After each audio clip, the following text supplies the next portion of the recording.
ಸಿರಗುಪ್ಪ ನಗರದ ಕ್ರೀಡಾಂಗಣ ಮೈದಾನದಲ್ಲಿ ತಾಲೂಕು ಆಡಳಿತ, ತಾಲೂಕು ಪಂಚಾಯಿತಿ, ನಗರಸಭೆ, ಶಿಕ್ಷಣ ಇಲಾಖೆ ಹಾಗೂ ಸಮಾಜ ಕಲ್ಯಾಣ ಇಲಾಖೆಯ ವತಿಯಿಂದ ಭಾರತದ ಸಂವಿಧಾನ ದಿನಾಚರಣೆಯನ್ನು ಹಮ್ಮಿಕೊಳ್ಳಲಾಯಿತು. ಕಾರ್ಯಕ್ರಮದಲ್ಲಿ ಸಿರಗುಪ್ಪ ತಹಶೀಲ್ದಾರ್ ಗೌಸಿಯಾ ಬೇಗಂ ರವರು ಡಾಕ್ಟರ್ ಬಿಆರ್ ಅಂಬೇಡ್ಕರ್ ಮತ್ತು ಸಂವಿಧಾನ ಪೀಠಿಕೆ ಭಾವಚಿತ್ರಕ್ಕೆ ಪುಷ್ಪಾರ್ಚನೆ ಮಾಡುವ ಮೂಲಕ ಕಾರ್ಯಕ್ರಮಕ್ಕೆ ಚಾಲನೆ ನೀಡಿದರು. ನಂತರ ಆಸೀನರಾಗಿದ್ದ ಅತಿಥಿಗಳು ಮತ್ತು ವಿದ್ಯಾರ್ಥಿಗಳಿಗೆ ಸಂವಿಧಾನ ಪೀಠಿಕೆಯನ್ನ ಓದಿಸಿ ವಿವಿಧ ಸ್ಪರ್ಧೆಗಳ ವಿಜೇತ ವಿದ್ಯಾರ್ಥಿಗಳಿಗೆ ಪ್ರಶಸ್ತಿ ಪತ್ರ ವಿತರಣೆ ಮಾಡಿ ಸನ್ಮಾನಿಸಲಾಯಿತು. ಈ ಕಾರ್ಯಕ್ರಮದಲ್ಲಿ ಪೊಲೀಸ್ ಉಪ ಅಧೀಕ್ಷಕರಾದ ಮಾಲತೇಶ ಕೋನದೇವ ಸೇರಿದಂತೆ ವಿವಿಧ ಇಲಾಖೆ ಅಧಿಕಾರಿಗಳು, ವಿವಿಧ ಸಂಘ ಸಂಸ್ಥೆಗಳು, ಪದಾಧಿಕಾರಿಗಳು, ಹಿರಿಯ ನಾಗರಿಕರು, ವಿದ್ಯಾರ್ಥಿಗಳು, ಶಿಕ್ಷಕರು ಸೇರಿದಂತೆ ಸಾರ್ವಜನಿಕರು ಉಪಸ್ಥಿತರಿದ್ದರು. ಯಾವುದೇ ಧರ್ಮದಿಂದ, ಯಾವುದೇ ಜಾತಿಯಿಂದ ಸಿಗದಂತ ನ್ಯಾಯ ಸಂವಿಧಾನದಿಂದ ಸಿಕ್ಕಿದೆ ಅಂತ ಸಂವಿಧಾನದ ದಿನಾಚರಣೆಯನ್ನು ಮಾಡತಕ್ಕಂಥದ್ದು ನಮ್ಮೆಲ್ಲರ ಆದ್ಯ ಕರ್ತವ್ಯವಾಗಿದೆ. ಇದರ ಪೂರ್ವ ಪೀಠಿಕೆಯನ್ನು ರಚನೆ ಮಾಡಬೇಕು. ಮಾನ್ಯ ಕ್ಷೇತ್ರ ಶಿಕ್ಷಣ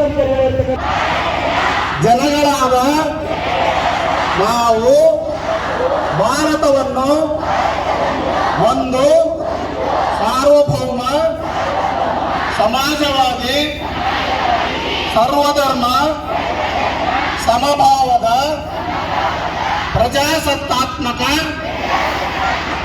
ಗಣರಾಜ್ಯವಾಗಿ ರಚಿಸಲು ಮತ್ತು ಅದರ ಸಮಸ್ತ ನಾಗರಿಕರಿಗೆ ಸಾಮಾಜಿಕ, ಆರ್ಥಿಕ ಸಮಾನತೆ ಮಾಡಲು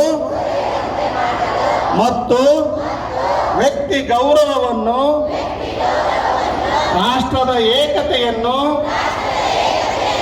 ಹಾಗೂ ಅಖಂಡತೆಯನ್ನು ಸುನಿಶ್ಚಿತಗೊಳಿಸಿ ಅವರಲ್ಲಿ ಮಾತೃತ್ವ ಭಾವನೆಯನ್ನು ವೃದ್ಧಿಗೊಳಿಸಲು ಶ್ರದ್ಧಾಪೂರ್ವಕ ಸಂಕಲ್ಪ ಮಾಡಿರುವುದಾಗಿ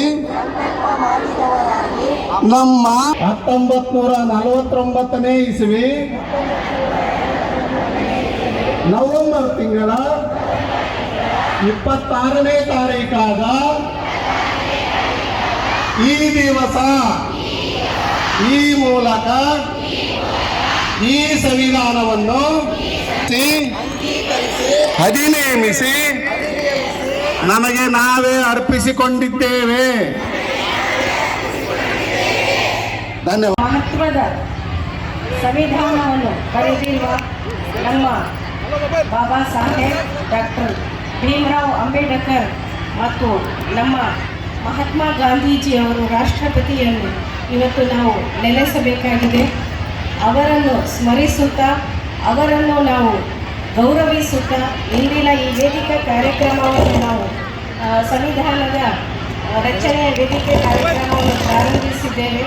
ಈ ವೇದಿಕೆ ಕಾರ್ಯಕ್ರಮದಲ್ಲಿ ಉಪಸ್ಥಿತರಾಗಿರುವಂತಹ ಎಲ್ಲ ತಾಲೂಕು ಮಟ್ಟದ ಅಧಿಕಾರಿಗಳು, ಸರ್ವಧರ್ಮದ ಎಲ್ಲ ಅಧ್ಯಕ್ಷರುಗಳು, ಸದಸ್ಯರುಗಳು ಮತ್ತು ಸಿರಗುಪ್ಪ ತಾಲೂಕಿನ ಎಲ್ಲ ಗಣ್ಯಮಾನ್ಯರುಗಳೇ ಮತ್ತು ಎಲ್ಲ ಶಿಕ್ಷಣ ಸಂಸ್ಥೆಯ ವಿದ್ಯಾರ್ಥಿನಿಯರೇ, ಎಲ್ಲ ಪ್ರಾಂಶುಪಾಲರುಗಳೇ, ಉಪಾಧ್ಯಾಯರುಗಳೇ, ಎಲ್ಲ ಚರ್ಮ ವೇಷಗಾರರೇ ಮತ್ತು ಸಿರಗುಪ್ಪ ತಾಲೂಕಿನ ಗಣ್ಯಮಾನ್ಯರೇ, ಸಾರ್ವಜನಿಕರೇ ಹಾಗೂ ಎಲ್ಲಕ್ಕಿಂತ ಮುಖ್ಯವಾಗಿ ನನ್ನ ಪ್ರೀತಿಯ, ನನ್ನ ಒಂದು ಮುಂಬರುವ ಭಾರತ ದೇಶದ ಹೆಮ್ಮೆಯ ಒಂದು ಪೀಳಿಗೆ ವಿದ್ಯಾರ್ಥಿನಿಯರು, ನಿಮಗೆಲ್ಲರಿಗೆ ಗೊತ್ತಿದೆ ನಮಗೆ ಸ್ವಾತಂತ್ರ್ಯ ಸಿಕ್ಕಿದೆ.